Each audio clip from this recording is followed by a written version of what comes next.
नमस्कार, मैं हूं अभिनय आकाश और आप देखना शुरू कर चुके हैं प्रभा साक्षी का special show most reliable information यानी MRI। हम सुनेंगे सबकी लेकिन करेंगे अपने मन की। इजराइल के प्रधानमंत्री बेंजामिन नेतन्याहू ने अपने इस बयान से साफ कर दिया था कि वो ईरान से बदला लेंगे।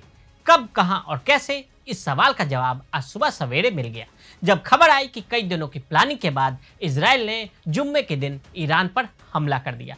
आपको याद होगा कि 13 अप्रैल यानी शनिवार के दिन ईरान ने इजराइल पर रॉकेट और ड्रोन दागे थे। शनिवार यहूदियों के लिए पवित्र दिन माना जाता है। इस दिन को यहूदी सब बात कहते हैं। अब इजराइल ने भी इस्लाम के पवित्र दिन शुक्रवार को ईरान पर हमला कर दिया। इजराइल ने ईरान पर एयर स्ट्राइक कर उसके इस्फहार शहर को निशाना बनाया। इससे पहले ईरान की तरफ से इजराइल पर 300 से ज़्यादा मिसाइलें और ड्रोन लॉन्च किए गए थे। और उससे भी पहले इजराइल की तरफ से दमिश्क में इजरायली दूतावास की इमारत को निशाना बनाया गया। हालांकि 19 अप्रैल को हुए इजरायली हमले के बाद ईरान ने इमरजेंसी बैठक बुलाई। कुल मिलाकर कहें तो मिडिल ईस्ट में तनाव बढ़ने के पूरे आसार नजर आ रहे हैं। इजराइल और ईरान एक दूसरे के कट्टर दुश्मन बन चुके हैं। दोनों आपस में एक दूसरे पर ड्रोन और मिसाइलों से हमला कर रहे हैं। लेकिन क्या आपको पता है कि दोनों देश कभी एक दूसरे के पक्के दोस्त हुआ करते थे? इजराइल को मान्यता देने वाला पहला देश ईरान।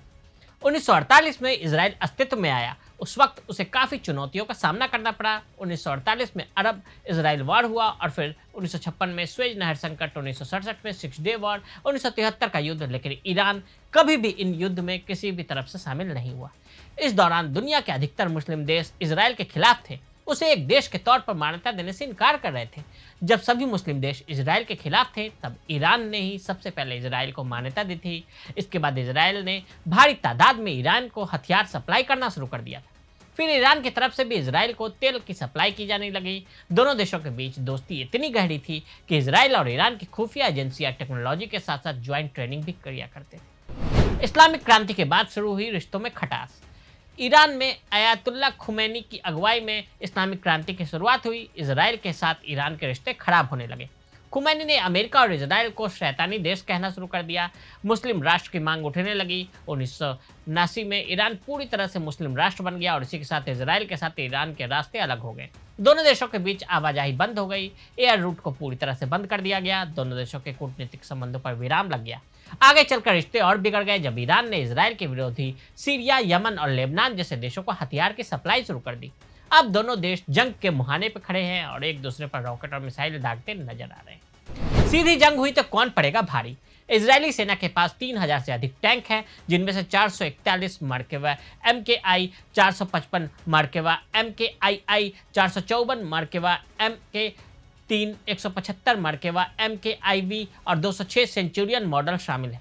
राइटर्स के अनुसार इजरायली सेना के पास लगभग 10,484 बख्तरबंद सैनिक और 5,432 तोपें हैं, जिसमें से 620 मोटर चालित है और 456 खींचे गए टुकड़े शामिल हैं। राइटर्स की रिपोर्ट के अनुसार ईरान की सेना के पास 1613 टैंक है, जिसमें से 100 स्थानीय रूप से निर्मित जुल्फिकार 1989 की क्रांति से पहले प्राप्त, लगभग 100 पुराने ब्रिटिश निर्मित चीफ्टेन MK3 और MK5 मॉडल, 150 US निर्मित M60A और साथ ही 480 सोवियत डिजाइन किए गए T-72 शामिल है।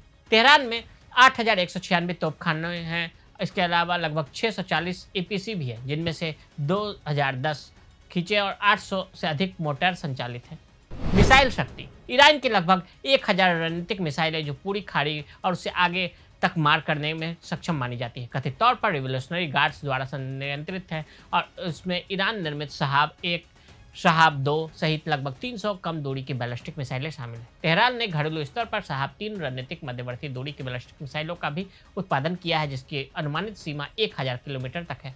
गदर 1 की अनुमानित सीमा 1600 किलोमीटर है और शहाब 3 का संस्करण, जिसे सोल्जिल 2 के नाम से भी जाना जाता है, राइटर्स के अनुसार इसकी रेंज 2400 किलोमीटर तक बताई जाती है। यदि यह सच है तो इजराइल और पूर्वी यूरोप का अधिकांश भाग इसके दायरे में होगा। जनवरी 2009 में ईरान ने कहा कि उसने हवा से हवा में मार करने वाली एक नई मिसाइल का भी परीक्षण किया है। फिर 7 मार्च 2010 को ईरान ने कहा कि उसने कम दूरी की क्रूज मिसाइलों का उत्पादन शुरू कर दिया है, जिसमें उन्होंने अत्यधिक सटीक और भारी लक्ष्यों को नष्ट करने में सक्षम बताया है। रिवोल्यूशनरी गार्ड के पास 24 लॉन्चर है। तो आज हमने आपको इजराइल और ईरान की दोस्ती की कहानी बताई। आज के लिए दे इजाजत। ऐसी रिपोर्ट्स को देखने के लिए देखते रहें प्रभा साक्षी।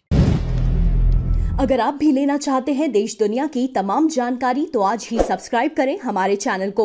साथ ही नीचे दिए बेल आइकन को जरूर दबाएं ताकि हर अपडेट आप तक पहुंच सके।